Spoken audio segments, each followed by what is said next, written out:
The crystal spires of Zephyr Prime burned against the purple sky. High Counselor Vexhai watched from the temple's highest tower as another section of the city collapsed under enemy fire.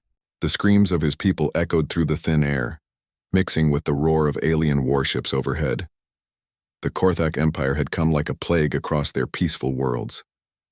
World after world had fallen to their brutal advance. The Zephyrians had tried to fight back, but they were farmers and artists, not warriors. Their small defense fleet had lasted exactly 12 minutes against the Korthak war machine. Now only this sacred temple remained, protected by ancient shields that grew weaker with each passing hour. Vexhai's long, thin fingers trembled as he held the artifact his archaeologists had found just days before the final attack. It was old, older than their civilization, carved from some unknown black stone that seemed to drink in light. "Counselor," came a voice behind him.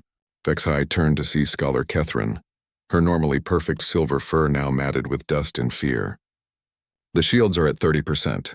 The Korthaks will break through within the hour." Vexhai nodded sadly. Around them, the last few hundred survivors of his people huddled in the temple's lower chambers. Children who would never grow up. Elders who had lived peaceful lives until this nightmare began. All of them looking to him for salvation he could not provide. "Have you finished translating the inscription?" he asked. Kethryn's large eyes showed doubt.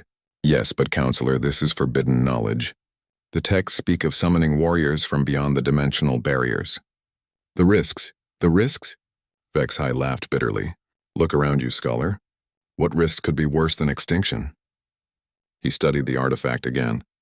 The ancient writing covered every surface, telling of a ritual to call forth the greatest warriors the galaxy has ever known.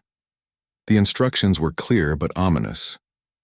The summoned beings would come from wherever the dimensional rift found them, and there was no way to control what answered the call. Another explosion shook the temple. Cracks appeared in the crystal walls as the enemy fire grew stronger.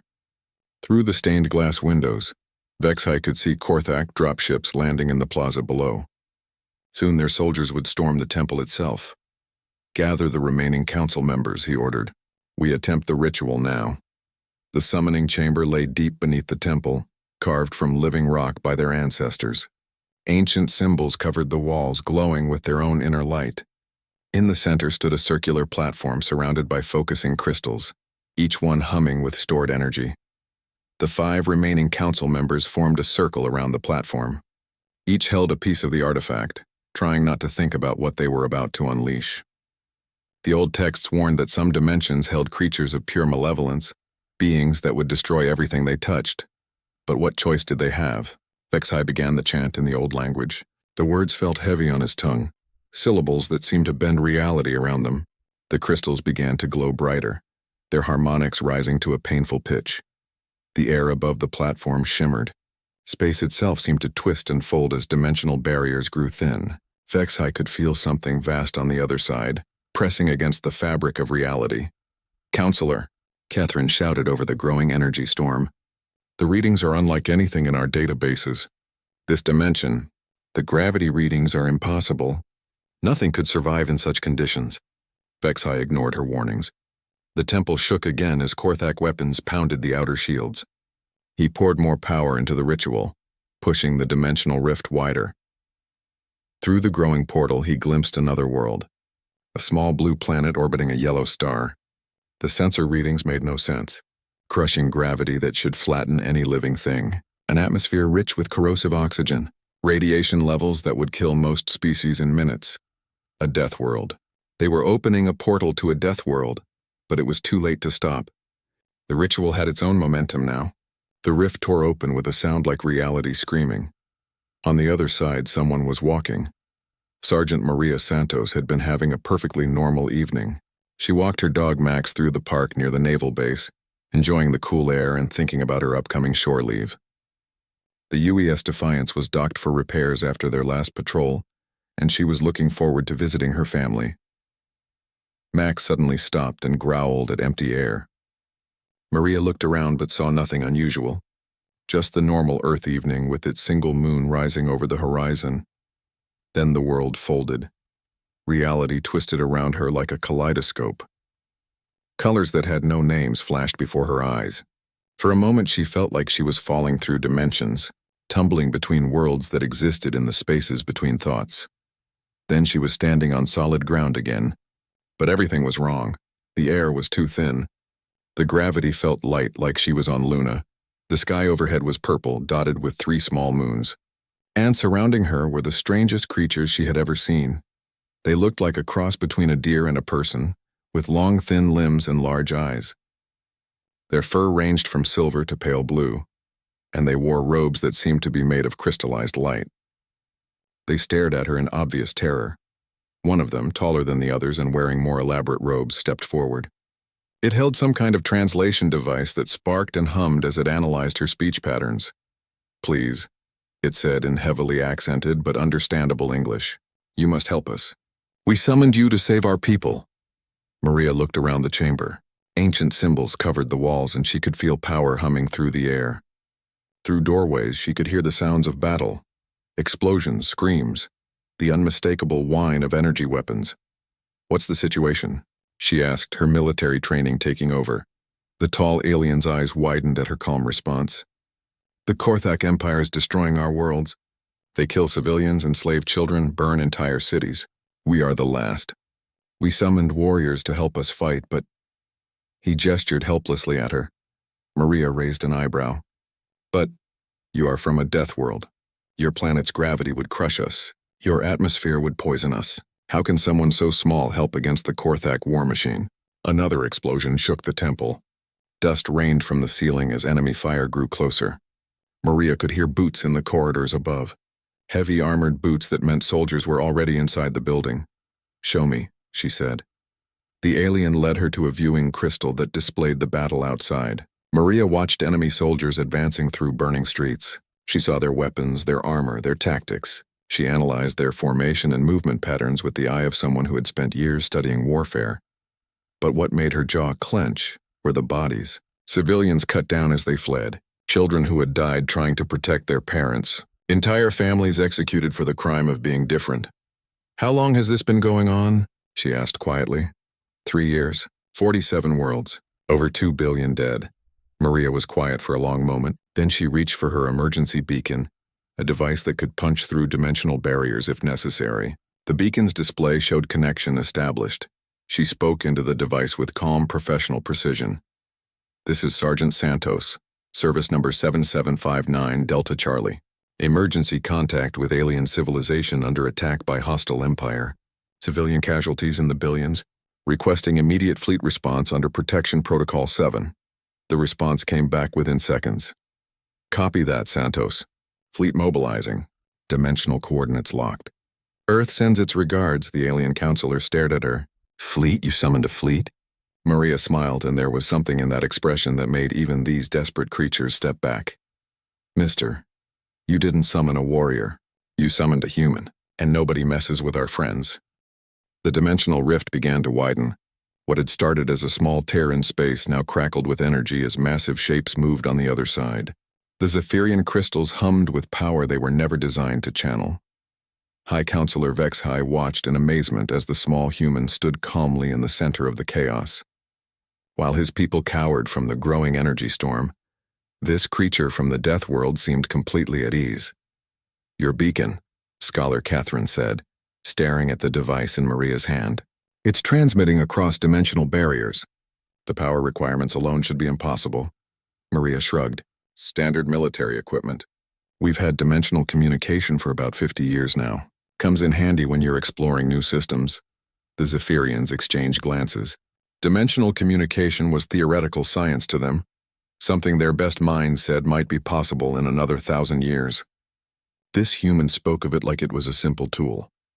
"Tell me about the Korthaks," Maria said, her voice taking on a harder edge. "Everything. Numbers, tactics, technology level. How they treat prisoners." Vexhai activated the temple's historical records. Holographic displays showed the Korthak advance across Zephyrian space. World after world falling to their war machine. Cities burning. Populations enslaved or executed. "They are a warrior culture," he explained. "They believe that might makes right. The strong rule, the weak serve or die. They have conquered 17 different species in the last century." Maria watched footage of Korthak soldiers executing civilian prisoners. Her expression grew colder with each image. Equipment? Energy weapons. Plasma cannons. Their ships carry antimatter torpedoes. Their soldiers wear powered armor that our weapons cannot penetrate. Interesting. Maria's tone suggested she found their technology less impressive than threatening. What about their command structure? Hierarchical. Based on combat prowess. Their generals earn rank through personal combat victories. They despise weakness of any kind. The human nodded slowly. Classic military dictatorship with a warrior cult overlay. Probably sees surrender as dishonor. Treats mercy as weakness. She looked directly at Vexhai. They don't take prisoners, do they? No, they kill the old and weak immediately. The young and strong they take as slaves. The rest? Vexhai couldn't finish the sentence. Maria's beacon chirped. She listened to the transmission, then spoke into it again. Roger that, Command. Civilian protection is priority 1. Rules of engagement are weapons free on all Korthak military assets. Repeat, weapons free. Weapons free? Catherine asked. It means my people have permission to shoot first, Maria explained. No warning shots. No attempts at negotiation. The Korthaks are now classified as a hostile force engaging in genocide against civilian populations. Another explosion shook the temple. This one was closer, and debris rained from the ceiling. Through the chamber's entrance, they could hear Korthak soldiers advancing through the upper levels. Counselor, a young Zephyrian messenger burst into the chamber. The shields have failed. Korthak forces are in the temple. The dimensional rift pulsed with energy. Something massive was pushing through from the other side. The portal widened until it was nearly 10 meters across, and the first human warship began to emerge. The UES Retribution slid through the dimensional barrier like a predator entering new hunting grounds. It was smaller than the Korthak ships, but there was something about its design that made the watching aliens step back in fear. Where Korthak vessels were crude and brutal, this ship was elegant and deadly. Its hull was black as space itself, covered in armor plating that seemed to absorb light. Weapons ports opened along its sides as the ship's sensors swept the area. Warning lights bathed the temple in red as the Retribution's artificial intelligence analyzed the tactical situation. Human vessel, came a voice from the ship's communication system. This is Admiral Chen Wei-Lin of the Earth Defense Fleet. We are reading hostile forces in your immediate area. Please confirm your status. Maria keyed her beacon. Admiral, this is Sergeant Santos. I'm with friendly alien civilians under attack by a hostile empire called the Korthaks. They're in the building and closing fast. Copy that, Sergeant. Stand by for immediate tactical support. The Retribution's point defense systems came online. Laser turrets tracked movement through the temple above, while scanner beams swept the structure. The ship's computer identified every Korthak soldier in the building and tagged them as hostile targets. Attention Korthak forces, the Admiral's voice boomed. Through the temple's communication system, you are ordered to lay down your weapons and surrender immediately. This is your only warning. The response came in the form of plasma fire as Korthak weapons struck the ship's shields. The energy attack that could have leveled a city block dissipated harmlessly against the Retribution's defensive barriers. Weapons free, Admiral Chen said calmly. Surgical strikes only. Protect civilian areas. The ship's response was swift and precise. Focused energy beams lanced through the temple's upper levels, striking each Korthak soldier with pinpoint accuracy. The alien invaders were vaporized instantly, their weapons and armor offering no protection against human military technology. In less than 30 seconds, the temple was secure. Area cleared, the Admiral reported. Sergeant Santos, are you and the civilians unharmed? All good here, Admiral. The locals call themselves Zephyrians. They're the good guys. More ships were emerging through the dimensional portal, cruisers, destroyers, and massive carrier vessels that dwarfed anything in the Korthak fleet. Each ship bore the insignia of Earth's defense fleet, and their weapon systems were already charging for combat. Vexhai stared at the growing human fleet in amazement. How many ships are coming? Maria checked her beacon's tactical display. Current count shows 47 vessels through the portal, with more on the way. Looks like Earth sent the third fleet? The third fleet? Catherine asked. One of our smaller formation, Maria explained casually. About 200 ships total. We have 12 fleets like this one. The Zephyrians exchanged shocked glances. This smaller formation was larger than their entire space navy had ever been. And the humans had 12 of them? Admiral Chen's face appeared on the temple's main viewing screen. He was an older man with calm eyes and silver hair, wearing a dark blue uniform decorated with campaign ribbons. When he spoke, his voice carried the authority of someone accustomed to command. High Counselor Vexhi, I am Admiral Chen Wei-Lin of the Earth Defense Fleet. Sergeant Santos has briefed us on your situation. On behalf of the United Earth Government, I want to express our deepest condolences for the losses your people have suffered. Vexhi bowed formally. Admiral, we are grateful for your assistance, but I fear we have involved you in a war you cannot win. The Korthak Empire spans hundreds of systems. Their fleet is currently engaging our advanced scouts 3 systems from here, Admiral Chen interrupted. My intelligence officers estimate their total military strength at approximately 800 combat vessels, supported by garrison forces on their occupied worlds. Then you understand, Vexhi said sadly. Even with your impressive fleet, you are outnumbered almost 4 to 1. Admiral Chen smiled, and there was something predatory in that expression. Counselor, those odds might concern us if we were fighting another human fleet, but these are Korthaks. According to our analysis, their technology is roughly equivalent to what Earth was using about 60 years ago. I don't understand. You see, Counselor, humans have been fighting wars for our entire history. We've gotten very good at it. The Korthaks may have numbers, but we have something more valuable. The Admiral's smile grew wider. We have experience. On the tactical display, red icons began appearing as Korthak reinforcements moved toward Zephyr Prime. General Vraktar's flagship led a battle group of 30 vessels. Confident they could crush whatever pathetic last stand the herbivores had organized, they had no idea what was waiting for them. Admiral, Maria said, what are your orders regarding prisoners? Standard protocol, Sergeant. Any Korthak who surrenders will be treated according to the Geneva Conventions. Those who continue fighting, he paused.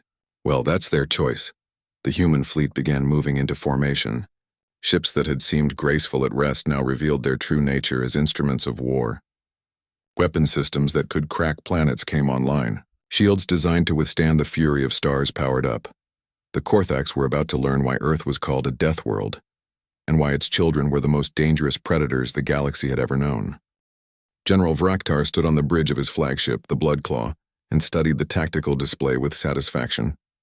His fleet of 30 warships approached Zephyr Prime like a pack of hunters closing in on wounded prey. The pathetic herbivores had held out longer than expected, but their resistance was finally at an end. General, his tactical officer reported, we're detecting unusual energy readings from the planet's surface. Some kind of dimensional distortion centered on the temple complex. Vraktar's scarred face twisted in contempt. Probably some desperate ritual. These grass-eaters always turn to their mystical nonsense when facing superior warriors. What could they possibly summon that would threaten the might of the Korthak Empire? His answer came when the human fleet dropped out of dimensional transit directly ahead of his formation. Contact, the sensor operator shouted. Multiple vessels, unknown configuration. They're right in front of us. Vraktar stared at the display in confusion. The ships were smaller than his cruisers, but there was something unsettling about their design. Where Korthak vessels were built for intimidation, with sharp angles and weapon ports bristling from every surface, these ships were sleek and predatory. Their dark hulls seemed to absorb light, making them difficult to target visually. 47 vessels, the tactical officer reported. No match for known ship types in our database. But General, their energy signatures, what about them? They're off our charts, sir. Whatever powers those ships, it's far beyond our technology. Vraktar dismissed the warning with a wave of his clawed hand. Impossible. The Korthak Empire has conquered 17 species. We have the most advanced military in the galaxy.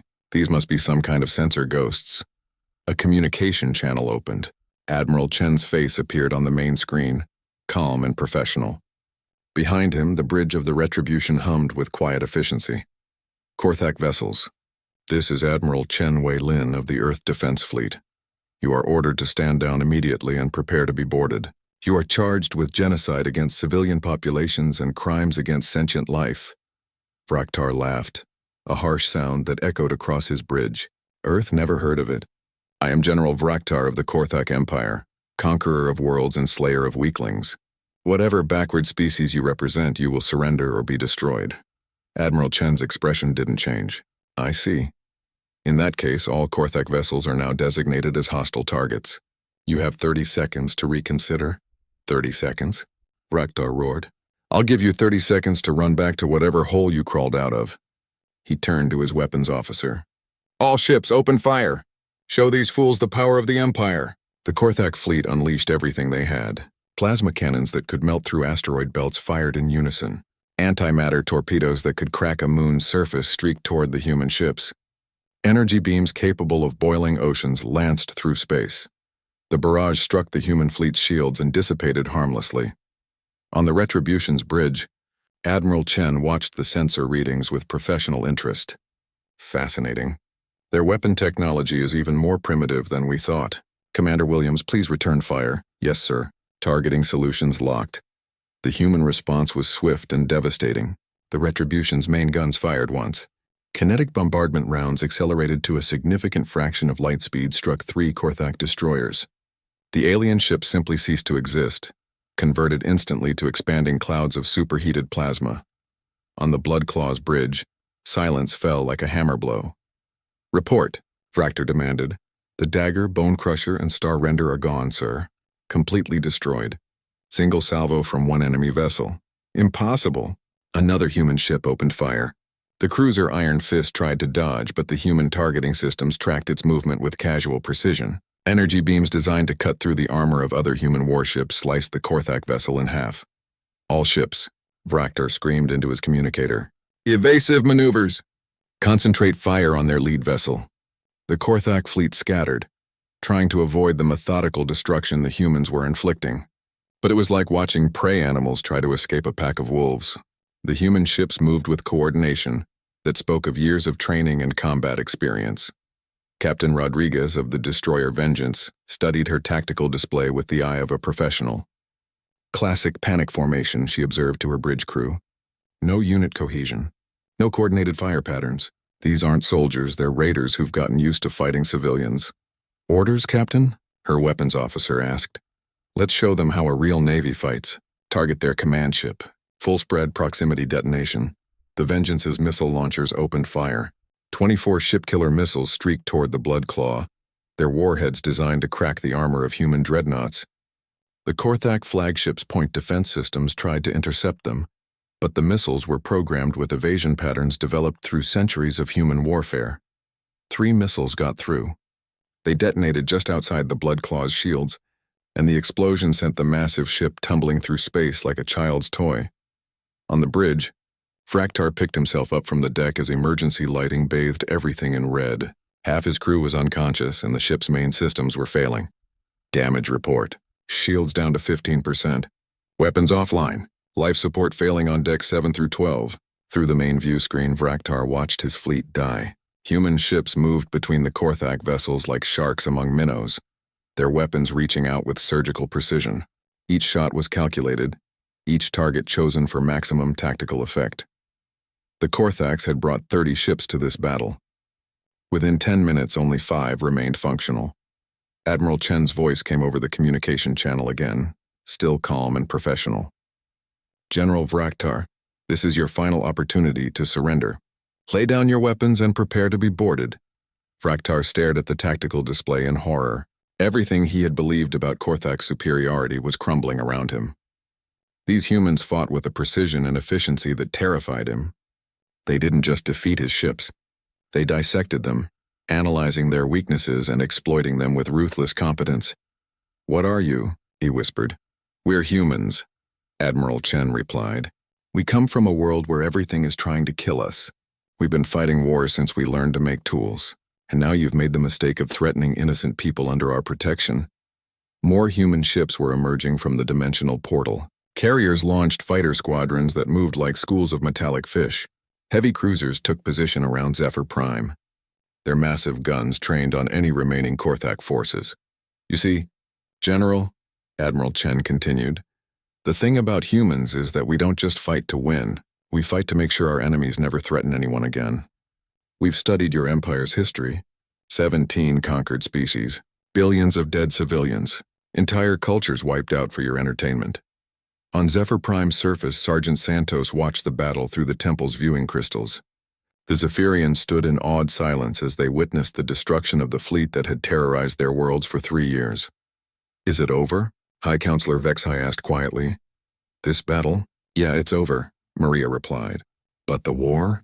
That's just getting started. I don't understand. Maria's expression was grim. Admiral Chen wasn't kidding about making sure threats don't happen again. Earth's policy is pretty clear on genocide. We don't just stop it, we make sure it can never happen again. What does that mean? It means, Counselor, that every Korthak military installation is about to become a target. Every slave camp is going to be liberated. Every war criminal is going to answer for their crimes. She paused. The Korthak Empire declared war on innocent civilians. Now they get to see what happens when they declare war on Earth. In space above them, the last Korthak vessel exploded in a brief flare of light. Admiral Chen's fleet moved into formation around the planet, establishing a defensive perimeter that could hold against anything the galaxy might throw at them. The Korthaks had wanted to test their strength against mysterious warriors. From beyond the dimensional barriers they were about to learn that some tests you don't survive. And in the depths of space, more human fleets were already moving. The Third Fleet had been just the beginning. Earth was mobilizing for war, and the Korthak Empire was about to discover why their species had conquered the most dangerous planet in the galaxy. They called it Earth, but those who lived there called it home, and humans protected their friends. 3 weeks after the Battle of Zephyr Prime, the Korthak Empire was learning what it meant to face a species that had turned warfare into an art form. Supreme Commander Thakmol stood in the war room of the Empire's capital world, staring at a tactical display that showed red markers spreading across Korthak space like a plague. Each red marker represented a human fleet, and there were now dozens of them moving with coordinated precision through his territory. "Report," he growled to his intelligence chief. "Sir, the humans have captured 17 military installations in the last week. They're not just destroying our forces, they're studying them. Every engagement provides them with more data about our tactics and technology." Thakmol's claws scraped against the metal table. "How is this possible? We outnumber them 5-1. Not anymore, sir. Intelligence indicates the humans have deployed at least 12 full fleets. That's over 2,000 ships, all using technology decades ahead of ours." On the display, another Korthak stronghold flickered from green to red as human forces captured it. The pattern was always the same. The humans would arrive, offer terms for surrender, and then systematically dismantle any resistance. They didn't just win battles, they eliminated entire command structures. What about their tactics? Thakmol demanded. His intelligence chief looked uncomfortable. "Sir, they're unlike anything we've encountered. They coordinate multiple fleet actions across vast distances. They use psychological warfare that's disturbing our commanders. And their ground forces, what about them? Sir, a single human marine company took Fort Bloodrock. That fortress was designed to withstand a siege from a full Korthak division." Thakmol stared at the report in disbelief. Fort Bloodrock was considered impregnable, built into an asteroid and defended by the Empire's best troops. How many casualties did they take? 0, sir. They used something they call breaching charges to blow holes in the asteroid itself, then deployed soldiers in powered armor that makes our best equipment look primitive. The entire garrison surrendered after seeing what humans consider standard infantry tactics. Across the galaxy, Captain Sarah Mitchell of the Human Marines was debriefing her team after their latest operation. The liberation of Slave Camp Delta 7 had gone exactly as planned, which meant no human casualties and all civilian prisoners freed safely. "Good work, people," she told her squad. "Clean extraction, minimal collateral damage, and 300 Zephyrian children are going home to their families." Corporal Jackson raised his hand.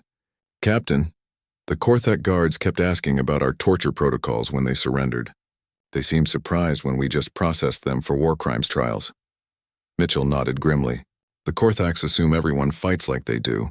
They can't understand a military that follows rules of engagement."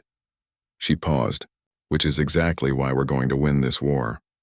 The human approach to warfare was unlike anything the galaxy had seen before.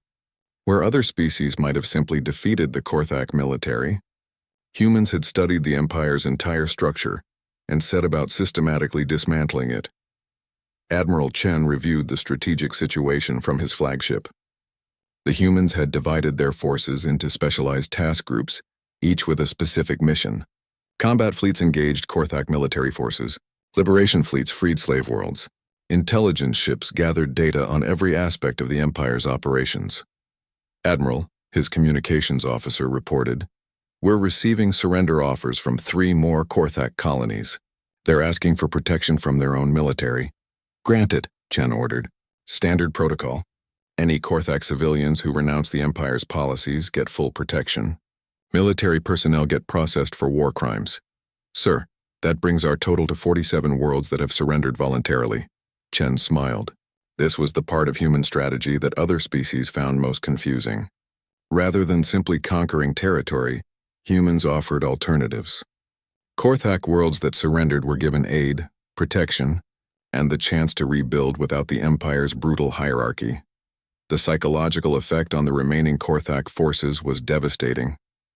On the bridge of his command ship, General Kraktos studied intelligence reports about human entertainment media that his forces had captured. What he saw made his blood run cold. "These recordings," he said to his aide, "are they accurate? Do humans really do these things for fun?" "Our analysts believe so, sir. The humans call them action movies and horror films. They appear to enjoy watching simulated combat scenarios for recreation." Kraktos watched footage of human actors fighting impossible odds, using tactics that seemed insane but somehow worked. In one film, a single human killed dozens of enemies using improvised weapons and environmental hazards. In another, humans fought creatures that made Korthak warriors look weak. And this is entertainment to them? Yes, sir. Our psychological profile suggests humans have spent their entire evolutionary history fighting for survival. What we consider warfare, they consider a hobby. The general's hands shook as he set down the reports. No wonder they're so effective. We're fighting a species that practices war for entertainment. But the humans weren't just winning through superior firepower. They were demonstrating something the Korthak Empire had never encountered: moral authority. Dr. Emily Zhang, the Human Expedition's chief medical officer, worked in a field hospital treating rescued prisoners from Korthak slave camps. Many of the patients were from species the Empire had conquered, forced to work in brutal conditions until they died from exhaustion. "Doctor," her assistant said, "we have Korthak wounded coming in from the latest battle. Should we set up a separate treatment area?" "Same standards for everyone," Zhang replied firmly. "The Geneva Conventions apply to all prisoners, regardless of what they've done. We treat them the same as we'd treat our own people." This policy baffled Korthak prisoners. They expected torture, execution, or at best slavery. Instead, they received medical care, adequate food, and legal representation at their war crimes trials. Many broke down completely when they realized their captors were treating them better than the Empire had ever treated its own citizens. The strategic effect was profound. Korthak units began surrendering en masse rather than fighting to the death. Word spread through their military that humans were dangerous enemies but honorable victors. Meanwhile, the human intelligence services were conducting their own operations. Commander Lisa Park led a team of cyber warfare specialists who had infiltrated the Empire's communication networks. "We've got access to their central command structure," she reported to Admiral Chen. "Every military installation, every slave camp, every political prisoner. The data is all here. Excellent. Begin coordination with our liberation fleets. I want every prisoner freed and every war criminal identified for trial." "Admiral, there's something else. We've found records of other species the Korthaks have enslaved. 14 different civilizations, some of them held captive for over a century." Chen's expression hardened. "Then we expand the mission. No one stays enslaved on our watch." The human war machine had fully awakened now. Fleets that had been exploring distant galaxies were recalled for active duty. Industrial worlds began producing weapons and ships designed specifically for this campaign. And Earth's military academies were analyzing every aspect of Korthak society to determine the most efficient way to end their empire forever. But perhaps the most devastating weapon in the human arsenal was something the Korthaks never expected: hope. On worlds that had suffered under Empire rule for generations, populations began to rebel. The mere knowledge that someone was finally fighting back gave them courage they hadn't felt in decades. Human forces arriving at these worlds often found the local population had already overthrown their Korthak occupiers. In the Empire's capital, Supreme Commander Thakmal read reports of rebellion spreading across his territory. Slave worlds were declaring independence. Military units were defecting. Some Korthak colonies were surrendering without a fight, begging for human protection from their own government. How do we fight an enemy like this? he asked his staff. No one had an answer. The Korthax had built their empire on fear and brutality, but the humans had shown there was an alternative, and that knowledge was spreading faster than any virus. The empire that had seemed invincible just a month ago was falling apart from within. And the humans hadn't even deployed their full military strength yet. Admiral Chen studied the strategic map and made his decision. It was time to end this war decisively. He opened a communication channel to Earth High Command. This is Admiral Chen requesting authorization for Operation Clean. Sweep, total liberation of all Korthak-held territory and complete dismantling of their military infrastructure. The response came back within minutes. Authorization granted. The galaxy is watching, Admiral. Show them what happens when someone threatens the innocent. Chen smiled. The Korthak Empire was about to learn the final lesson about fighting humans. When Earth went to war, Earth went to win. 6 months after the first human ship emerged through the dimensional portal, Supreme Commander Thakmol sat in a holding cell aboard the UES Justice, waiting for his war crimes trial to begin. Through the small window, he could see the ruins of his empire's capital world, now under human protection as its population learned to live without fear. The Korthak Empire was gone, not just defeated, completely dismantled. Every military installation had been captured or destroyed. Every slave camp had been liberated. Every war criminal was in custody awaiting trial. It had taken the humans exactly 5 months and 12 days to end a 1,000-year-old empire, but that wasn't the most shocking part. The most shocking part was what came next. High Counselor Vexhai stood in his rebuilt office on Zephyr Prime, looking out at a city that had been restored to its former beauty.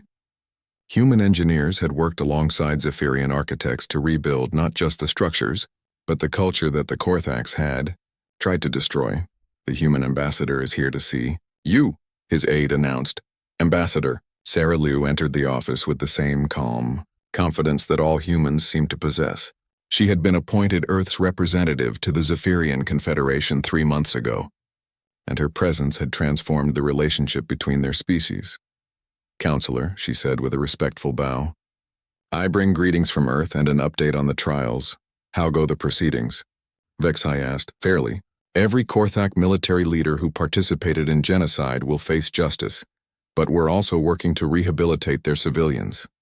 The non-military population is being given the chance to build a new society, based on cooperation rather than conquest. Vexhai nodded. This was perhaps the most alien thing about the humans, their insistence on justice rather than revenge. When the Zephyrians had expected the humans to simply exterminate their enemies, the humans had instead put them on trial and offered rehabilitation to those willing to change. And the other enslaved species? All free. The Kelvani are rebuilding their homeworld. The Threks have established a new colony in the Outer Rim. The Dosari are considering joining the Earth Alliance as full members. Ambassador Liu paused. Which brings me to why I'm here today. She activated a holographic display showing the galaxy.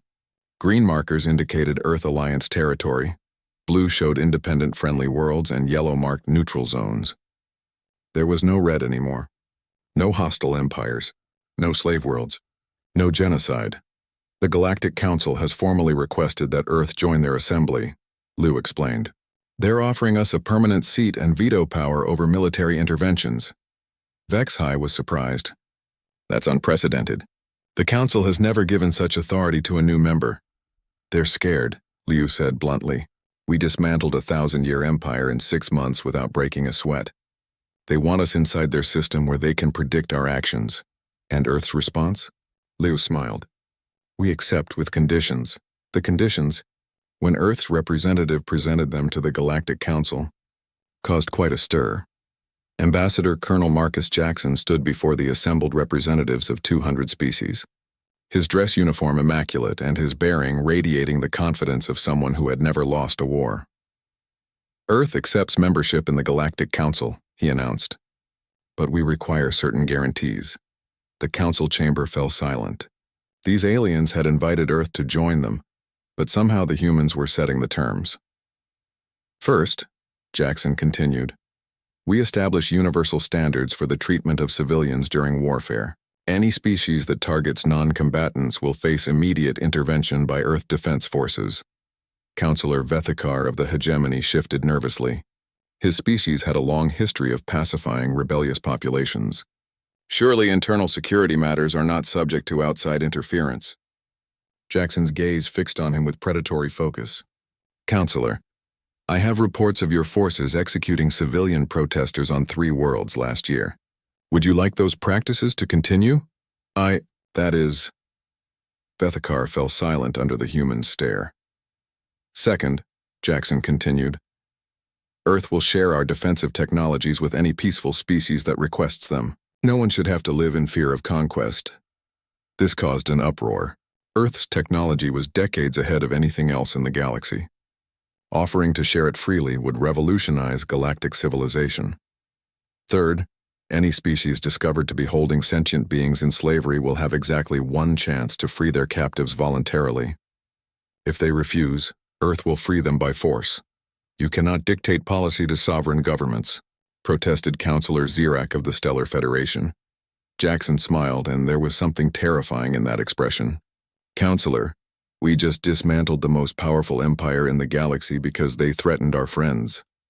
Do you really want to test our commitment to protecting the innocent? The Council voted unanimously to accept Earth's conditions. On Zephyr Prime, the changes were remarkable. The human embassy had become more than just a diplomatic outpost. It was a symbol of protection and hope. Children who had cowered in fear just months ago now played in parks guarded by human soldiers who had volunteered to stay and protect their new friends. Sergeant Maria Santos, now promoted to lieutenant, commanded the embassy security detail. She walked through the crystal gardens with Max, her dog, who had become something of a celebrity among the Zephyrian children. Lieutenant, called out young Kevlin, a Zephyrian child whose parents had been killed in the war. Will you tell us another story about Earth? Maria sat on a crystal bench as the children gathered around her. These stories had become a tradition, tales of human history, culture, and values that helped bridge the gap between species. Today I'll tell you about something we call the United Nations, she began. Long ago, humans fought terrible wars among ourselves. We almost destroyed our own world. But then we learned something important, that we were stronger when we worked together than when we fought each other. Is that why you helped us? Asked another child. Partly, Maria replied. But mostly it's because that's what humans do. We protect people who can't protect themselves. It's not about being strong or winning battles. It's about doing what's right. Across the galaxy, this philosophy was transforming civilization itself. Species that had lived in isolation for centuries were reaching out to their neighbors. Former enemies were becoming allies. The fear that had dominated galactic politics for millennia was giving way to cooperation. Admiral Chen, now Earth's supreme military commander in this dimension, reviewed the quarterly reports from his desk aboard the Retribution. Every major fleet was still deployed, but their mission had changed from conquest to protection. Human ships patrolled trade routes, responded to distress calls, and kept the peace in regions that had known only war for generations. Admiral, his aide reported, we're receiving a distress call from the Outer Rim. A species called the Veilorn claims they're under attack by something called the Devourer Swarms. Chen looked up from his reports. Never heard of either group? Send the 5th Fleet to investigate. Standard first contact protocols. Sir, what if these Devourer Swarms are hostile? Chen smiled. Then they're about to learn why Earth is called a death world. The transformation wasn't just military. Human scientists were sharing medical knowledge that saved millions of lives. Human engineers were building infrastructure on worlds that had been devastated by war. Human teachers were establishing schools where former enemies learned to live together. But perhaps most importantly, humans were demonstrating something the galaxy had never seen before. A powerful species that used its strength to protect rather than conquer. On Earth itself, the discovery of the dimensional portal had opened up new frontiers for exploration and settlement. But it had also created a new responsibility. Earth had become the galaxy's guardian, and humanity had accepted that role with characteristic determination. President Chen, no relation to the Admiral, addressed the UN General Assembly on the 1st anniversary of the Zephyrian contact. 1 year ago, we answered a desperate call for help from people we had never met. Today, we have new friends across the galaxy. Former enemies have become allies, and slavery has been abolished in 17 star systems. But our work is not finished. As long as the innocent need protection, As long as the weak face oppression from the strong, Earth will stand ready to help. This is not just our policy. It is who we are as a species. Back on Zephyr Prime, High Counselor Vexahai stood in the memorial garden where the names of war victims were carved in crystal. Beside him stood Ambassador Liu and Lieutenant Santos, watching as Zephyrian and human children played together under the purple sky. "Do you think it will last?" Vexahai asked quietly. "This peace you've built?" Liu considered the question carefully. "As long as humans are willing to protect it, yes. We don't abandon our friends, Counselor, and we don't forget our promises." Santos nodded agreement. "Besides, we've taught other species how to defend themselves now. The galaxy is getting stronger, not weaker."